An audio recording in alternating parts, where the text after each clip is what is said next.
raja yang harusnya tenang, kokoh, dan bijaksana serta memberikan kemakmuran kepada rakyatnya. Kemungkinan seperti itu teman-teman. Jamur aneh teman-teman, seperti jamur apa namanya tangan setan. Nah ini. Dan di sini teman-teman, ini teman-teman, kameramen menunjukkan kita. Ternyata di sini teman-teman ya. Nah, di sini teman-teman ada semacam koin kepeng Tiongkok ya, koin kepeng Tiongkok yang sudah tapi sangat tahu sekali teman-teman kita. Guys, jangan lupa like, subscribe, dan komen ya kan.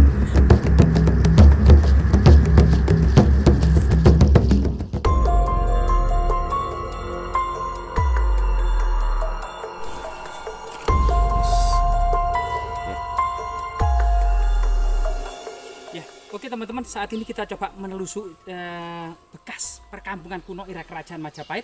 Ada semacam altar dan punden berundak-undak ya. Selain kemudian kita juga meneliti flora dan faunanya. Nah, teman-teman, di sini ada tanaman langka teman-teman. Jadi disinilah kemudian generasi Nu ini sudah melupakannya. Ini namanya pule panda ya. Ini tanaman obat yang sangat langka. Bisa untuk mengobati kanker, diabetes, TBC, kemungkinan juga bisa mengobati HIV/AIDS teman-teman. Jadi ini sangat langka teman-teman. Tanaman ini memang daunnya dan sekilas dan bisa dikenali dari bunganya ya, bunganya warna merah. Ini adalah tanaman obat di masa lalu. Dan coba kita di sini, ini ada semacam struktur kayak punden berundak-undak. Tadi ada struktur batu alam di lokasi ini teman-teman. Yang pertama dimulai dari batu aneh di sini yang tertutup semak belukar. Loh, ini juga ada tanaman langka yang bisa dibuat sayur Pak ini Pak. Katu. Ini namanya katu Pak ya. Iya. Untuk memperlancar air susu ibu Pak ya. Iya. Katu ini ya. Iya. Ibu dan bapak. Oh ibu dan bapak. Oh ya. Nah ini Pak ada semacam batu yang menyerupai semacam nisan kuno atau nisan orang Kalang ya. Dan di bawahnya ada tanaman lempuyang. Nah itu teman-teman. Jadi ini ada batu yang berdiri yang seperti gunungan wayang gitu ya, ada semacam motif-motif tertentu. Nah di bawahnya ini juga ada tanaman lempuyang ya, salah satu tanaman obat ya, yang nah, ini sangat seger banget. Seger untuk buat jamu itu sangat seger sekali, lempuyang ya. Nah ini untuk menambah nafsu makan, memperbaiki pencernaan, sama apa namanya menambah semangat ya, agar tidak loyo. Nah agar tidak loyo ini yang penting ini. Nah di atas kita ini selain banyak sekali tanaman-tanaman herbal, ada semacam apa namanya struktur punden berundak-undak. Jadi di sini teman-teman, tadi kita sudah tahu jenis tanaman pule panda yang sangat langka untuk tanaman obat. Nah di sini ada struktur batu alam yang kemungkinan sampai sana, tapi ini banyak sekali tergerus oleh erosi sehingga di sini tinggal 3 sap. Di situ ada batu aneh yang di tengah-tengah itu ada sesuatu yang menonjol gitu teman-teman. Coba kita lihat teman-teman. Nah ini teman-teman, jadi ini adalah semacam teras pertama ya. Di sini juga ada lagi semacam struktur batu alam, tapi di arah sana sudah banyak sekali terkena erosi. Dan di sini ada batu alam, struktur itu batu-batu besar juga. Nah ini, nah di sini, nah ini adalah jejak struktur batu alam. Kemudian di atasnya, nah teman-teman, ini teman-teman bisa di zoom teman-teman, bisa didekatkan teman-teman. Nah ini teman-teman, ini kamera bisa lihat teman-teman. Ternyata kita tidak nyangka-nyangka dan tidak di sana-sana ada semacam fragmen mangkok dinasti, dinasti Sung terbesar teman-teman. Mangkok terbesar dinasti Sung ini, nah ini teman-teman. Jadi ini apa namanya? Dilihat saja, bagian belakang itu digelasir halus, termasuk bagian samping. Ini bagian bawahnya gitu ya, dan ini fragmen, dan ini masih ada tulisannya Tiongkok ya. Kemudian seperti ini ya. Nah ini seperti apa? Seperti manusia atau seperti rumah ini. Seperti rumah bahasa Tiongkok itu biasanya terbaca Tong ya, kaisar. Mungkin ini belakangnya ini mungkin nama kaisar ya, Tong, atau di atasnya ya. Cuman yang bawah ini seperti rumah ini bacanya Tong atau kaisar ya, Tong kaisar. Kemungkinan ini stempel kaisar dinasti Sung atau apa ya. Artinya masa lalu itu setiap produk-produk yang ada di Tiongkok itu distempel sesuai dengan nama kaisar yang berkuasa pada waktu itu ya. Nah itu luar biasa sekali. Nah, mungkin ini kita bisa bawa pulang untuk semacam studi ya, studi. Dan di sini teman-teman, ini teman-teman, nah kameramen menunjukkan kita. Ternyata di sini teman-teman ya. Nah di sini teman-teman ada semacam koin kepeng Tiongkok ya, koin kepeng Tiongkok yang sudah tapi sangat aus sekali teman-teman, kita sulit untuk membacanya ini teman-teman. Nah ini kemungkinan ya sulit sekali karena terlalu hijau ya. Jadi kemudian koin ini koin perunggu ya gitu ya. Masa dinasti Sung, dinasti Yuan atau dinasti Ming ya, rata-rata 3 dinasti itu kelihatannya ini. Nah, coba kita cari yang lain. Coba batu-batu di sana ini sangat unik ya, artinya memang tergerus oleh erosi-erosi tertentu sehingga menampakkan artefak-artefak yang sangat penting di area ini. Selain kemudian struktur batu alam, di sini kemungkinan adalah ujung atas tersebut adalah sebuah altar atau simbol kuburan kuno ya.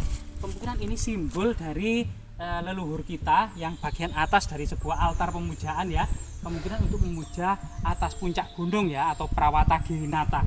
Jadi memang hal-hal seperti ini itu memang memiliki kemiripan dengan situs-situs yang ada di lereng Gunung Penanggungan. Semuanya adalah berbentuk teras punden berundak-undak dengan altar di ujung atas. Ada 3 buah altar, ada 1 altar ya. Dan ini sesuatu yang sangat istimewa karena altar ini juga selain kemudian untuk bersemayamnya arwah-arwah leluhur, juga sebagai simbol pemujaan pada Prawata Girinata atau Dewa Gunung. Pada masa Majapahit banyak sekali memang raja-raja bergelar gunung ya. Misalnya Sailendra Wangsa itu juga gunung, Sailendra itu artinya juga gunung ya. Girindra Wangsa itu juga gunung ya, Giri, atau kemudian Prawata Wangsa itu juga gunung, atau kemudian Girinata atau mungkin Girindra Wardhana. Ini semuanya gelar-gelar gunung yang menempel pada raja-raja Majapahit. Artinya keistimewaan gunung-gunung yang ada di Jawa ini ya, kemungkinan juga dalam filosofinya, misalnya dalam Astabrata gitu ya, gunung itu memberikan, gunung itu kokoh, memberikan kemakmuran kepada masyarakatnya tanpa imbalan. Gunung itu kemudian sebagai sifat sosok yang bijaksana, tenang gitu ya, meskipun di atasnya itu terjadi apapun, gunung itu tetap kokoh dan tenang. Mungkin dari situlah kemudian simbol-simbol raja-raja masa akhir Majapahit itu disimbolkan sebagai Girindra Wardhana ya, sebagai sebuah raja yang harusnya tenang, kokoh dan bijaksana serta memberikan kemakmuran kepada rakyatnya.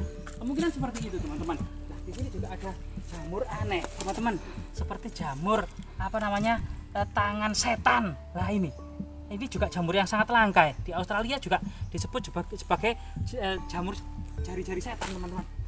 Luar biasa sekali ya. Nah, di sini juga ada struktur batu alam lagi yang memanjang ke sana, yang memang sebagian ini diduga terkena longsor atau terkena gempa gitu ya. Memang hari yang lalu hari Jumat kemarin ya, Jumat Pon tanggal 22 Maret kemarin, memang di pantai di laut utara Jawa, tepatnya di sekitar 152 km dari Tuban, itu terjadi 3 kali gempa ya. Gempa pertama pukul 11.22 itu 6,0 skala Richter. Terus kemudian sekitar pukul 12.32 yaitu gempa lagi 5,3. Setelah itu sore sekitar jam 4 ya, jam 13.55 itu terjadi gempa lagi sekitar 6,5 skala Richter ya. Nah, di situ kemudian banyak sekali kemudian goncangan-goncangan dan retakan-retakan yang ada di gedung-gedung Surabaya. Jadi di sini memang gedung-gedung bertingkat ini rawan sekali gempa ya. Apalagi kalau rekonstruksi ini tidak diimbangi dengan kemudian teknologi tahan gempa, dan ini sesuatu yang perlu menjadi pelajaran bagi kita semua. Sebenarnya gempa bumi itu tidak bisa dihindari karena merupakan fenomena alam, namun untuk mengantisipasi dampak yang lebih besar atau korban jiwa dan lain sebagainya atau dampak-dampak yang merugikan, ini bisa dipersiapkan agar jika terjadi gempa ini dampaknya tidak signifikan. Dan semoga kemudian aktivitas kita ya, dari kemudian lereng-lereng ini, longsoran-longsoran, gempa-gempa, erosi-erosi yang ada di lereng-lereng Gunung Anjas Moro ini menjadi pelajaran bagi kita semua, karena memang di penggalian situs Candi Tikus yang ada di Trowulan sekitar awal dari abad 20 ini, terutama disponsori oleh bupati waktu itu ya, yaitu Raden Adipati Kromojoyo, itu termasuk dengan Mike Klein Pond menggali situs Candi Tikus ini. Ternyata terpendam sedalam 2 meter tanah aluvial. Tanah aluvial itu adalah tanah-tanah yang berada di lereng Gunung Anjas Moro seperti ini. Jadi tanahnya kecoklat-coklatan seperti ini ya. Ini pernah merendam, artinya memang dan Belanda waktu itu menggalakkan tanaman jati seperti ini agar tidak terjadi erosi-erosi yang masif ya di lereng Gunung Anjas Moro, yang kemudian masuk ke sungai-sungai kecil, ke anak-anak sungai, dan ada sungai-sungai besar, Sungai Lebak Jabung, Sungai Boro, Sungai Galo, Sungai Pikatan, Sungai Kali Katir, dan ini merupakan menyatu ke Sungai Brantas yang berakibat fatal bagi memang menuju ke kota Mojokerto atau ke situs-situs kuno kota istana kerajaan Majapahit atau ibu kota kerajaan Majapahit yang ada di Trowulan. Semoga kemudian berbagai macam situs ini menjadi pelajaran ya, baik itu gempa maupun sifat-sifat dan pola-pola sejarah yang terus berulang sepanjang masa. Semoga bermanfaat.